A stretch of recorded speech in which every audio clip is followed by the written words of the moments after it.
ایک فقیر نے صرف ایک روٹی مانگی اور اس روٹی نے ایک امیر شخص کو رات بھر رونے پر مجبور کر دیا۔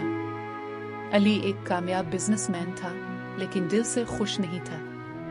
ایک دن اس کے دفتر کے باہر ایک بوڑھا فقیر آیا۔ بیٹا، صرف ایک روٹی مل جائے تو اللہ تجھے برکت دے گا۔ علی نے مسکرا کر ایک روٹی دے دی، لیکن اس رات اس نے ایک خواب دیکھا۔ اسی فقیر کا روشن چہرہ اور ایک پیغام، تیری ایک روٹی نے ایک بچے کی جان بچا لی ہے۔ علی صبح الفاتح اور اس فقیر کو ڈھونڈنے نکلا، مگر وہ فقیر اب کہاں تھا؟ کیا وہ حقیقت میں تھا بھی یا صرف ایک آزمائش تھی؟ کیا اس کہانی کا اگلا حصہ دیکھنا چاہیں گے؟ تو لائک کریں، شیئر کریں اور کمنٹ میں لکھیں صدقے کا جادو، اگر اب بھی اس پر یقین رکھتے ہیں۔